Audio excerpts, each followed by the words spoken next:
गुजरात में 92 न्यूज़ के रिपोर्टर और कैमरामैन उनको गिरफ़्तार किया गया था कवरेज के दौरान। इलेक्शन की कवरेज का प्रोसेस चल रहा था, उस दौरान ये वाक़या पेश आया है।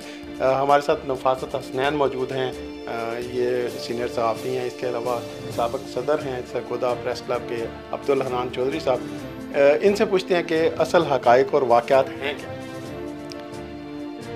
बिस्मिल्लाहिर्रहमानिर्रहीम। ये जो पिछले कुछ अरसे से तसलसल चला आ रहा है कि पुलिस की तरफ से मुख्तलिफ़ जो डिपार्टमेंट्स हैं, मुख्तलिफ़ लोग हैं, मुख्तलिफ़ पर्सनैलिटीज़ हैं इन्फ्लुएंशियल, उनको दबाने के लिए जो अपनी पावर का बेजा और गैर कानूनी तौर पर इस्तेमाल करते हैं ये, और ये उसी का तसलसल है।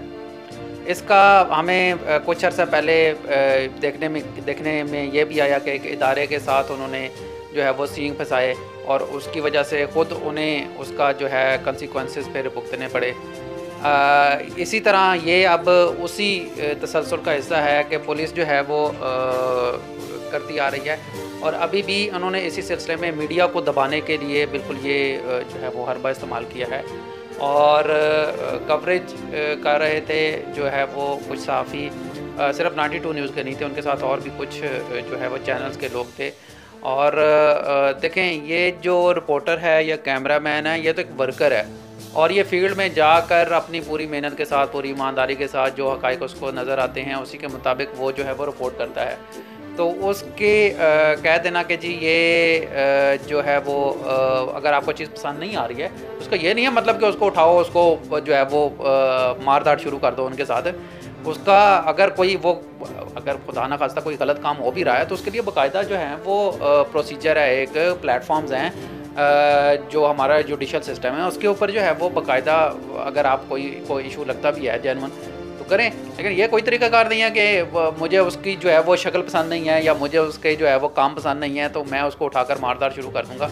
तो यही जो है वो पुलिस ने किया है और बड़ा गलत किया है। तो इसके हवाले से बाकायदा जो है वो उन पुलिस एहलकारों, उन पुलिस अफसरान के खिलाफ सख्त किस्म की कार्रवाई होनी चाहिए। तमाम सहाफ़ती तंजीमें जो हैं उनकी तरफ से इस वाक़या की शदीद मज़म्मत की गई है। Press club Sargodha, media club Sargodha, इसके अलावा सरगोदा यूनियन ऑफ जर्नलिस्ट और दीगर जो यूनियंस हैं उनकी तरफ से इस वाक़या की शदीद मज़म्मत की गई है। हमारे साथ साबिक़ सदर हैं सरगोदा प्रेस क्लब के, उनसे पूछते हैं। जी, बहुत शुक्रिया अर्शद भाई। असल में आज़ादी सहाफ़त जो है ना, अब वो किताबों तक और लफ्ज़ों तक तो महदूद रह गई है इस मुल्क में।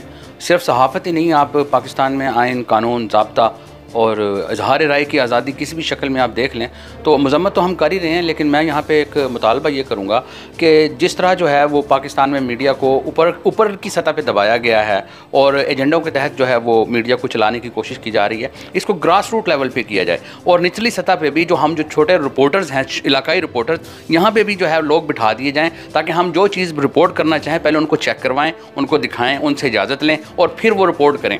और इसी तरह जो है वो जिस तरह ये जुल्म और बर्बरियत आए दिन कोई ना कोई बाजार गर्म किया जाता है। हम मजलूम तबका है, सहाफ़ी जो है अपनी कम वसाइल में जो है हम रिपोर्टिंग करने की कोशिश करते हैं। अगर हमें मारना ही है तो हमें जगह मुख्तस कर दी जाए, हम सुबह सुबह घर से तैयार होकर वहाँ जाएंगे, हमें दो थप्पड़ मार लें और उसके बाद हम काम पे चले जाया करेंगे। तो हम तो यही कहेंगे कि इस वक्त जो है पाकिस्तान जिन हालात से गुजर रहा है, अगर कोई थोड़ी बहुती अगर किसी को कोई चांस नज़र आता है इस मुल्क में बेहतरी का, वो दो शोबों से है, एक सहाफ़त से और एक अदलिया से। लेकिन बदकिस्मती से इन जो अदलिया में जो हमारे सामने जो चीज़ें सामने आई हैं और अदलिया के जजेज़ ने जिन खदशात का इजहार किया है और इसी तरह मीडिया के लोग और मीडिया के दोस्त जिन क्राइसिस से गुजर रहे हैं, जिस तरीके से के हालात से गुजर रहे हैं, तो उसमें सिवाय अफसोस के यही कहा जा सकता है कि पाकिस्तान में अब नाम की सहाफ़त, नाम का आइन, नाम का कानून रह गया है और इसमें बेहतरी जो है लाने वाले मुझे नहीं लगता कि इसमें कोई संजीदा है। मज़म्मत हम कर रहे हैं, करते रहेंगे और इंशाअल्लाह ताला अपने भाइयों के साथ खड़े हैं, अपने जद्दोजहद जारी रखेंगे। लेकिन ये कोई तरीका नहीं है कि आज़ादी राय को इस तरह से दबाया जाए।